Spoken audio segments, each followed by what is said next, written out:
A very good morning to everyone. Welcome back to our daily science classes for the class 7th students. So in today's video, we are discussing about the cell. That what do you mean by the cell? What is construction and where it is located and what is it is made up of? So some comments I got by the yesterday class that every students are not getting English properly. So in today's video I will explain in the bilingual subject. So friends, आज के video में हम लोग जो cell हैं उसके बारे में डिस्कस करेंगे. एक्चुअली सेल है क्या, किससे बना हुआ है, what it is location. So first of all, what is cell? So cell is the basic construction that is present inside our body. हमारी बॉडी में जो भी पार्ट है, कोई भी बॉडी पार्ट है या कोई भी स्ट्रक्चर है, that is all the constitution of cell. So we can recommend or we can define cell as is the basic structure of the organism. जो हमारा बेसिक स्ट्रक्चर है हमारी बॉडी का, कि दैट ह्यूमन की बॉडी किस तरीके से ऑर्गेनाइज होगी, आफ्टर दैट कौन सा सेल कहाँ लोकेटेड है, उसका स्ट्रक्चर कितना होगा, उसकी साइज़ क्या होगी, उसका बिहेवियर क्या होगा, that is called the cell. For example I am giving you the एक कंस्ट्रक्शन है, एक बिल्डिंग का कंस्ट्रक्शन है, जो ब्रिक्स का सेटलमेंट है, उसी तरीके से जो हमारी बॉडी के अलग अलग सेल है या हमारी बॉडी का कंस्ट्रक्शन भी उसी तरीके से है, like the brick structure. So everyone get it that what do you mean by cell.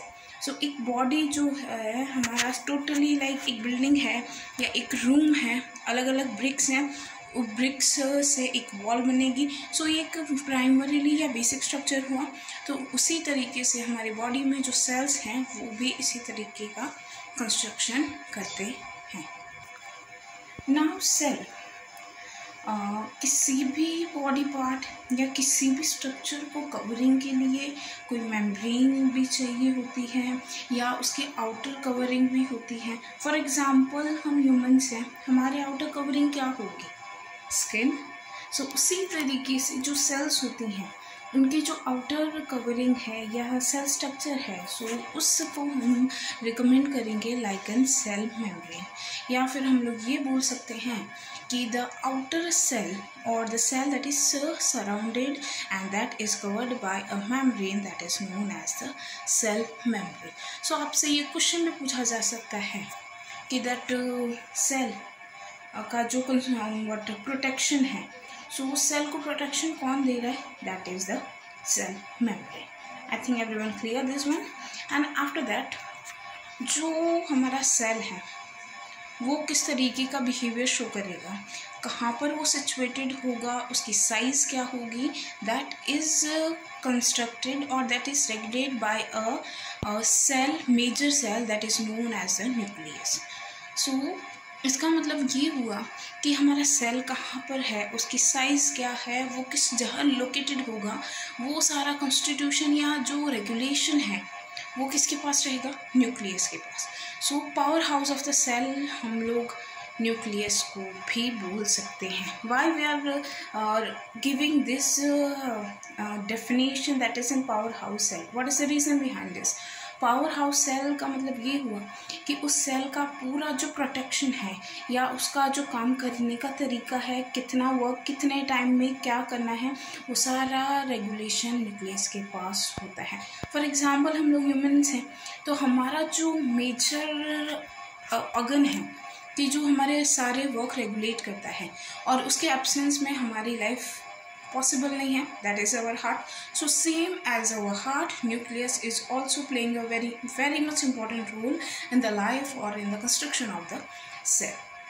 And at last the most probable, तो न्यूक्लियस मेजर है, but for that we have to also recover और save और protection to the nucleus as well. हमारा जो heart है वो उसके surrounded structure है प्रोटेक्शन के लिए, जो वॉल्स हैं वो प्रेजेंट है। सो सेम एज जो हमारा न्यूक्लियस है एक जेली लाइक स्ट्रक्चर से कवर्ड है, and that jelly like structure that is known as the cytoplasm. So my dear friends, everyone got it this one. So इसी तरीके की नॉलेजेबल वीडियोस देखने के लिए आप बस मेरे चैनल को लाइक, शेयर, सब्सक्राइब कीजिए। And if you are suffering from any doubt, you can just write in at comment section. Thank you.